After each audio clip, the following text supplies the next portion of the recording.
विभाग सी के अंदर बोर्ड एग्जाम में कोई भी 4 दाखले करने 12 मार्क्स। पहला दाखला भाग 1 चैप्टर नंबर 1, दूसरा दाखला भाग 1 चैप्टर नंबर 1, तीसरा दाखला लाभ અને त्याग, चौथा दाखला विसर्जन, पांचवा दाखला या थियरी विसर्जन, या छठा दाखला डिबेंचर। अब तुम डिबेंचर नहीं भी करते, विसर्जन पूरा कर लेते हो तो तुम्हारे पास 5 सवाल रहेंगे, अटेम्प्ट करना है 4। अब विसर्जन के अंदर अगर दाखले की बात करें तो अपने ये लेक्चर में खाली दाखला देखेंगे, थियरी का मैं वीडियो बना लूंगा इसके बाद तुरंत। तो दाखले की बात करें तो दाखले के लिए तुमको सिर्फ एक एग्जाम याद करनी है, दूसरी ऑटोमेटिक याद हो जाएगी। तो समझना याद कैसे करनी है भाई, मिलकत हमेशा उधार बाकी बताती है। अब विसर्जन का मतलब धंधा बंद करना, तो आमनोट क्या बनेगी, ध्यान देना, मिलकत हमेशा उधार बाकी बताती है, तो धंधा बंद करेंगे, विसर्जन का मतलब धंधा बंद करना, तो आमनोट क्या बनेगी, माल मिलकत निकाल खाते उधार ते मिलकत खाते, ये पहली आपने। अब विसर्जन करेंगे तो मिलकत को तो मैंने माल मिलकत में जमा कर दिया, क्योंकि मिलकत यही जाती नहीं, मिलकत हमेशा उधार होती है, धंधा बंद करेंगे तो मिलकत जमा होगी। मगर ये मिलकत तुम बेचोगे, क्योंकि धंधा बंद करेंगे तो मिलकत बेचना है, जवाबदारी की भरपाई करनी है, तो मिलकत बेचोगे तो क्या आएगा, पैसा आएगा। तो इसकी आमनोट क्या आएगी, दूसरी आमनोट, रोकड़ बैंक खाते उधार ते माल मिलकत निकाल खाते। बस ये 2 आमनोटों का एक चैप्टर पूरा हो गया।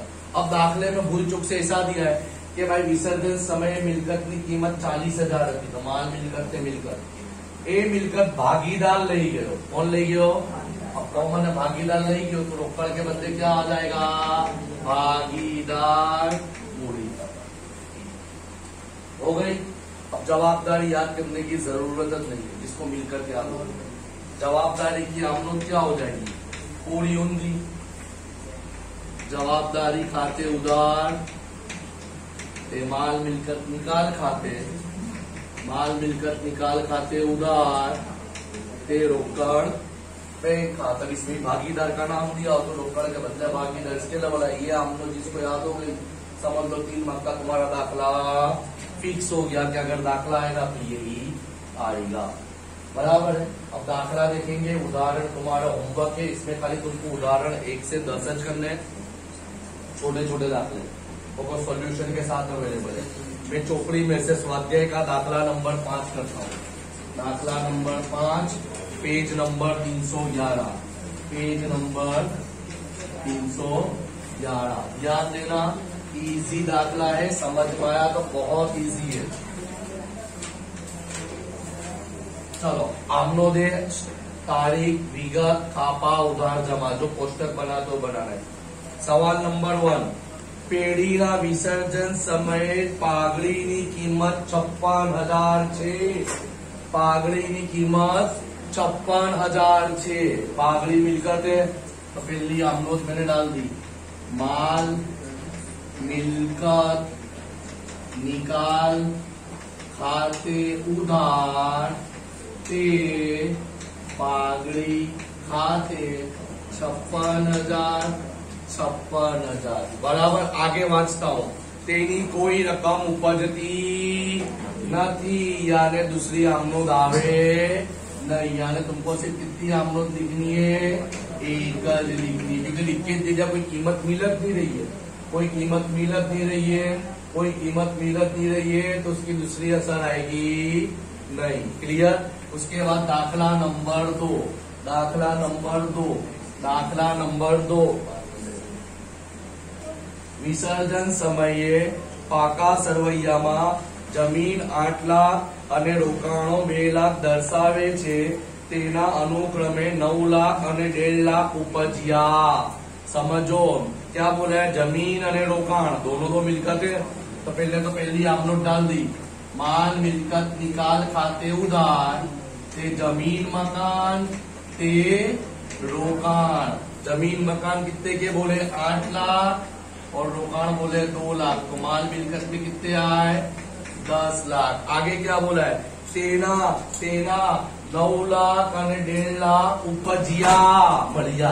उपजिया का मतलब आया क्या, दूसरी आमनोती आएगी तो दूसरी आमनोती आएगी, कुछ दिया ही नहीं है तो रोकड़ बैंक खाते उधार ते माल मिलकर निकाल खाते, बराबर। अब मैं शॉर्टकट लिखूंगा, माल मिलकर कितने मिले 9 लाख और 1.5 लाख, कितने मिले 10,50,000, 10,50,000। देखो ऊपर में क्या बोला था की कोई कीमत मिली नहीं, दूसरी हम लोग डाली नहीं, यहाँ पे सीधा बोले इतने की थी तो ये डाली, इतने ऊपर जी डाले, कोई भी हम लोग रकम बदलूंगा नहीं, खाली तुमको ये समझ में आना चाहिए कि मिलकत किसको बोलते हैं, जवाबदारी किसको बोलते हैं। दाखला नंबर 3, सबसे हार्ड, सबसे IMP परीक्षा के लिए ये फक्त एक अकेली आमनो जैसी जो 3 मार्क में आ सकती है। पेढ़ीनी कुल मिलकतो 2 लाख છે, पेढ़ीनी कुल मिलकतो 2 लाख છે, તે પૈકી 40% चालू मिलकत છે। चालू मिलकत कितनी है 40%, इसका मतलब बिन चालू कितनी होगी 60%, तो 2 लाख के 40% कितने हुए 80,000, 2 लाख के 60% कितने हुए 1,20,000। आगे लिख के दिया कौंस में 10,000 रोकड़ सही। अब याद रखना धंधा बंद के लिए कर रहे हैं, रोकड़ा मिलकर के लिए बेच रहे, रोकड़े के लिए या तो रोकड़ दे दिया है तो रोकड़ को अपने, ये भी तुमको मालूम है ना रोकड़ चालू मिलकत होती है, तो 10,000 रुपए रोकड़ में से माइनस हो जाएंगे, इसका मतलब तुम्हारी चालू मिलकत कितने की है 70,000, बिन चालू मिलकत कितने की है 1,20,000। तो पहले मैं इसकी पहली आमदन तो डाल दू, माल मिलकत निकाल खाते उधार ते चालू मिलकत ते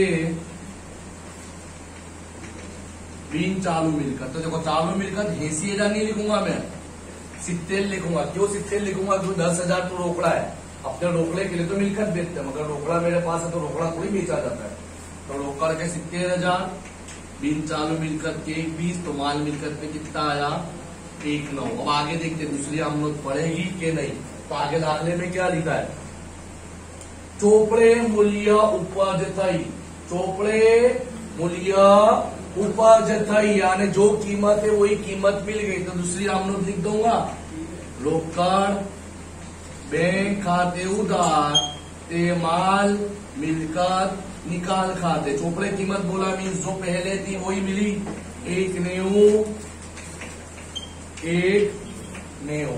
समझ में आया, क्लियर समझ में आया। चौथी आमनोद पे जाते, चोपड़े पागड़ी दर्शावे नहीं, बहुत जबरदस्त सवाल है। चोपड़े पागड़ी दर्शावेल नहीं, इसका मतलब मिलकत नाम की, पागड़ी नाम की कोई चीज नहीं है, इसका मतलब पहली आमनोद नहीं आएगी, बराबर है। चोपड़े में नहीं है तो कहां से लिखेंगे, चोपड़े में था तो तब तक लिखते थे, चोपड़े में था तो जमीन लिखा, चोपड़े में था तो चालू लिखा, चोपड़े में पागड़ी नहीं, यानी पहली आमनोद। देखो मैंने बता दी, पर तुम्हारे परीक्षा में ऐसा लिखना नहीं है, पहली आमनोद नहीं आएगी। परंतु तेना 50,000 उपजिया का मतलब पैसा आया, इसका मतलब दूसरी आमनोद तो जाएगी, कैसी जाएगी, रोकड़ बैंक खाते उधार ते माल मिलकत निकाल खाते 50,000, यानी तुमको पहचानना है कि पहली डालनी है कि फक्त दूसरी डालनी है कि दोनों डालनी है। देखो यहाँ पे दोनों रकम थी तो 2 डाली, 2 रकम थी तो 2 डाली। यहाँ पे बोला चोपड़े में है उपजिया नहीं तो चोपड़े वाले डाली, उपजिया वाले नहीं डाली। इसमें बोला चोपड़े में नहीं है उपजिया तो चोपड़े में नहीं है तो वो नहीं डाली, उपजिया वाले डाली। क्लियर। पॉइंट नंबर 5, लैपटॉप ની કિંમત 35,000 છે। लैपटॉप मिलकत है तो पहला असर डाल दो, माल मिलकत निकाल खाते उधार ते लैपटॉप खाते 35,000।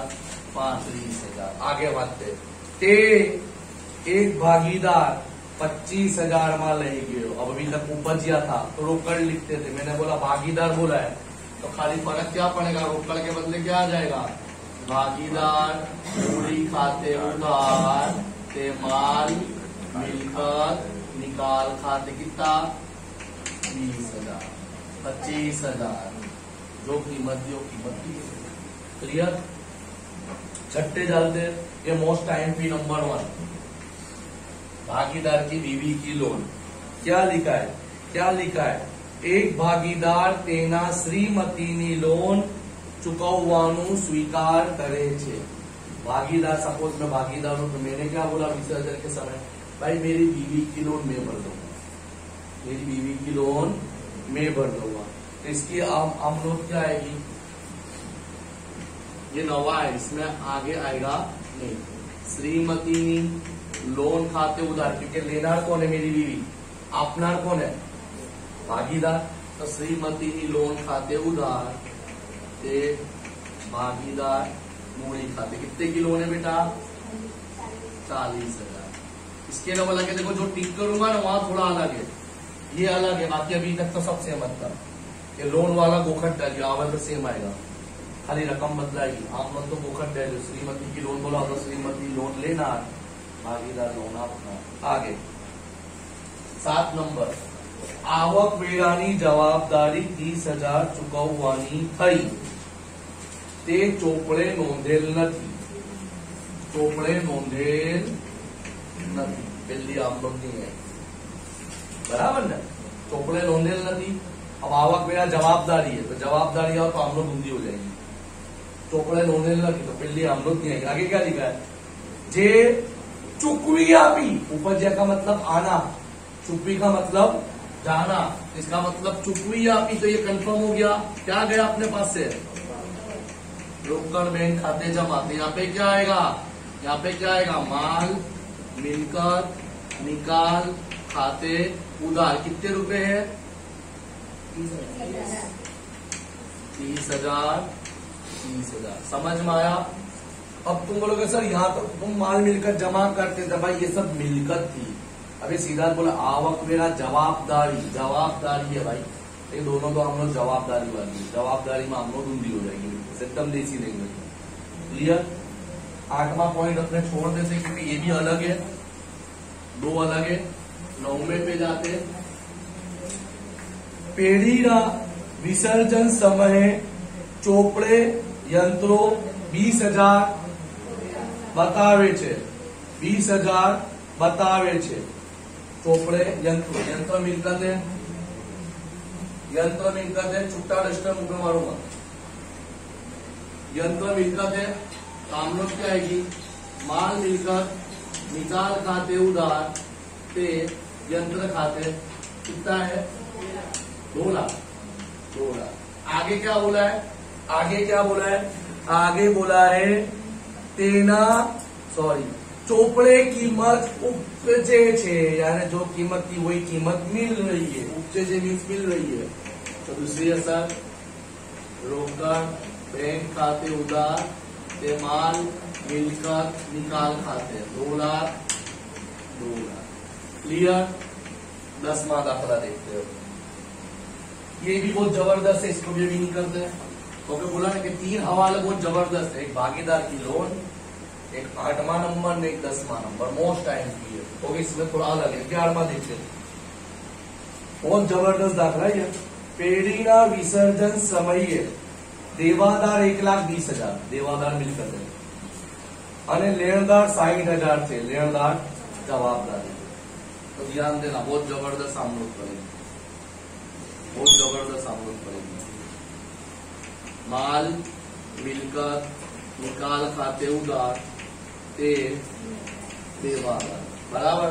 मिलकत दिया हुआ है, कितने के देवादार दिए? 1,20,000। तो देखो 1,20,000 बहुत जबरदस्त था। 1,20,000 लेनदार जवाबदारी है। मैंने 2 लाइन छोड़ दी क्योंकि जो दाखला पढ़ने का बाकी है। लेनदार जवाबदारी है, लेनदार जवाबदारी। तो असल क्या आएगी? लेनदार खाते उधार ते माल मिलकत निकाल खाते। कितने के लेनदार बेटा? 60,000। एक मिलकत एक जवाबदारी। अब सवाल बहुत जबरदस्त बोला है। क्या लिखा है? एक भागीदार 20% ओછી કિંમતે देवादार लई। देवादार लई यानी अभी तक क्या होता है? देवादार की कीमत मिलती थी, क्या बोला? भागीदार देवादार ले गया, मगर कितने में ले गया? 20% कम। तो असर क्या डालेंगे? दूसरी असर क्या डालेंगे इसकी? तो देखो, भागीदार मूड़ी खाते उधार ते माल मिलकत निकाल खाते। अब देवादार कितने के थे? 1,20,000। भागीदार कितने मिलेगा? 20% कम, तो 1,20,000 के 20% 24,000 होते हैं कम, यानी माइनस कर दो। 1,20,000 में से 24,000 माइनस करे तो कितना हुए? 96,000। क्लियर? देवादार लई, लेनदारों ने चुका उसे, यानी लेनदार को भी कौन देगा? कौन देगा? भागीदार देगा। तो देखो यहाँ पे दूसरी आमनोट क्या आएगी? यहाँ पे दूसरी आमनोट क्या आएगी? माल मिलकत निकाल खाते उधार ते भागीदार मूड़ी खाते। मगर भैया रकम कौन से लिखने? क्या ऐसा तो नहीं बोला कि लेनदार को कम देगा? कुछ बोला नहीं तो हम क्या बोलेंगे? जितने देने के थे उतने दे देगा। यानी ये दाखला ऐसा है जहाँ पे मिलकत की भी 2 आमनोट आई, जवाबदारी, यानी ये तुम कर लो तो तुमको आगे का सब समझ में आ जाएगा। खाली फर्क इतना है कि भागीदार शब्द दिया तो भागीदार लिखा, भागीदार ना होता तो रोक कर लिखा। क्लियर? दाखला नंबर 12 बहुत जबरदस्त है, one of my favourite, one of my favourite. क्या बोलता है दाखला नंबर 12? RBI એક ભાગીદારો છે, RBI એક ભાગીદારો છે, તેમને વચ્ચે નફા નુકસાન પત્રક 3:2:1 છે, 3:2:1 છે। 3 ભાગીદાર है RBI, 3:2:1। नीचेनी बाकीઓનો નિકાલ કરો। अब याद रखना कौन सी बाकी निकालो। सामान्य अनामत अपने पढ़ा था, सामान्य अनामत प्रवेश पढ़ा, निवृत्ति पढ़ा, भागीदारों बांटे, नफा नुकसान भागीदारों में बांटे, कारीगर अकस्माती भी भागीदारों बांटे। अब आमनोट किसी डाल रहे, आमनोट किसी डाल रहे, तो पिल्ला क्या बोला? सामान्य अनामत। अब सोचो, सामान्य अनामत जवाबदारी है, जवाबदारी हमेशा कौन सा बाकी बताती है? जमा बाकी बताती है, मिलकर उधार बाकी बताती है, जमा बाकी बताती है। अभी किसकी बात चल रही है? विसर्जन, धंधा बंद कर रहे, तो अपने इसके आमनोट क्या डालेंगे?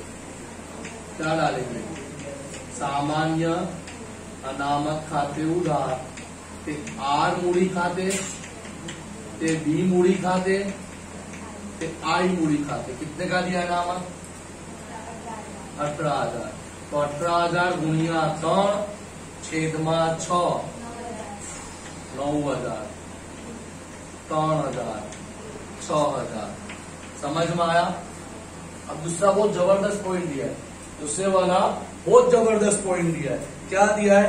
नफा नुकसान खाता उधार बाकी। कौन सा बाकी? उधार बाकी। अब सीधी बात है, उधार बाकी है, आमनोट में क्या हो जाएगा? जैसे ये सामान्य अनामत जमा था तो क्या हो गया? उधार हो गया। तो नफा नुकसान कौन सा बाकी बोला है? उधार बाकी बोला है, तो क्या हो जाएगा? जमा बाकी हो जाएगा। ते नफा नुकसान, तो क्या आएगा? आर मूड़ी खाते उधार, बी मूड़ी खाते उधार, आई मूड़ी खाते उधार। कितने का है नफा नुकसान? 12,000। कितना? 6,000, 4,000, 2,000। अब सी वाला कारीगर वर्तन अनामत। अब तो ये मालूम है कारीगर वर्तन अनामत भी जवाबदारी है। क्या है? जवाबदारी है। जवाबदारी जमा बाकी बताती है, धंधा बंद कर रहे, यानी ये नफा जो सामान्य अनामत करते वही कारीगर वर्तन खाते उधार ते आर मूड़ी ते बी मूड़ी ते आई मूड़ी। कितना है? 18,000, 18,000, 9,000, 6,000, 3,000। तो ये चीज नवी सी, ये सेम दाखला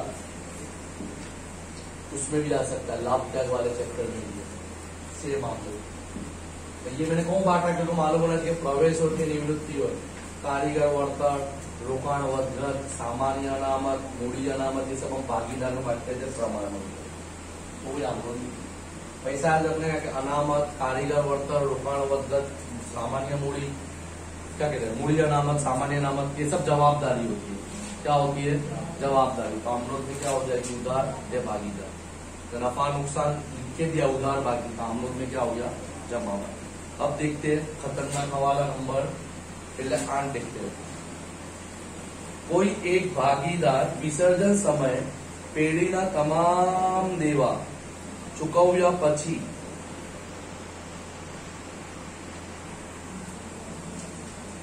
વધારો 1,20,000 रहे। इसका मतलब क्या, धंधा बंद करा ना तो मैंने जवाबदारी दे दी, विसर्जन खर्च चुका दिया, देवादार को दे दिया, सबको दे दिया, लेनादार सबको पेमेंट कर दिया, सबका पेमेंट कर दिया। उसके बाद भी कितने बचे, 1,20,000। तो सीधी बात है, जो बचाओ किसका, भागीदार का, बराबर। तो क्या बोला, ABC, तो कॉमन इसके हम लोग क्या है, सेम इसकी जैसी। देखो, माल मिलकत निकाल खाते उधार, ते ए मूड़ी खाते, ते बी मूड़ी खाते, ते सी मूड़ी खाते, कितने रुपए की रकम दी है, 1,20,000। अब इनका प्रमाण दिया 5/3/2 60,000, 36,000, 24,000। नफा ना प्रमाण का, ये कॉमन है। जो बचता हो किसका, धंधा करने बैठे तो जो सबको देने के बाद बचाओ किसका, भागीदार का। यही चीज बोली थी, ये इंपॉर्टेंट हुई, लोन इनपुट। इसके अंदर कोई दूसरे कायदे नहीं लगे, बाकी सब दाखले देखो, मिलकत हो तो यहाँ तक मिलकत से, जवाबदारी चेक कर लो, जवाबदारी हो तो सबके आमनों से। ये 3 आमनों जैसे जहाँ पे मिलकत जवाबदारी जैसा नहीं, थोड़ा दिमाग लगाना पड़ेगा। अब देखते हैं उदाहरण नंबर 10।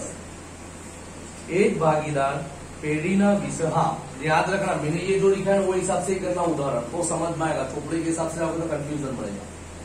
कोई एक भागीदार पेड़ीना विसर्जन की कार्यवाही करवानी जवाबदारी स्वीकारे છે। जैसे हम 3 भागीदार है तो मैंने क्या बोला, विसर्जन की जिम्मेदारी मैं ले लेता हूँ। तेना बदलामा तेना મહેનતાણા તરીકે 20,000 ચૂકવવાનું નક્કી કર્યું। તો નક્કી કેટલા करने का बोला, 20,000। परंतु पेढ़ीए तेना खर्च माटे 12,000 चुकव्या। पेढ़ी ने कितने दिए, 12,000। इसके आमनोट क्या है, पेढ़ी दिखाए ना, बराबर है। पेढ़ीए तेना खर्च पेटे 12,000 चुकव्या। तो इसके एक आमनोट डालेंगे, माल मिलकत निकाल खाते उधार, कितने रुपए का नक्की हुआ, 20,000। अब वो इंसान ने मेहनताना कितना दिया, पेढ़ी ने कितना दिया, मेहनताना 12,000। तो जो मेहनताना दिया हो ना उसको अपने बोलेंगे रोकड़। ना समझ पड़ते यहाँ लिख लेंगे, परीक्षा में ये नहीं लिखी, बराबर है। इसका मतलब अजू कितने कम पड़ते हैं, तो ये 8,000 की जिम्मेदारी कौन स्वीकारेगा, अगर भागीदार ने बोला है ना, मैंने ही बोला है ना कि मैं इसकी स्वीकार लेता हूँ, तो ते भागीदार मूड़ी खाते। यहाँ पे तुम्हारे सब आमनोट पूरी होगी। दाखला नंबर जो 6 स्वाध्याय का वो सब इसके जैसा ये सेम टू सेम वो तुम्हारे कर लेना। बस इस चैप्टर में तुम्हारे उदाहरण 5, दाखला नंबर 5 और 6 ही मैं उदाहरण नंबर शॉर्ट में एक दाखला, उदाहरण एक है लगभग, तो उसमें 1 से 10 दाखले हुई। 1 से 10 दाखले यही सेम टू सेम यही है। ये दाखला भी है, ये भी है, ये भी है। लैपटॉप के बदले खाली नाम बदला है और मशीन हो गया दाखले से। ये 35 नंबर का है। क्लियर।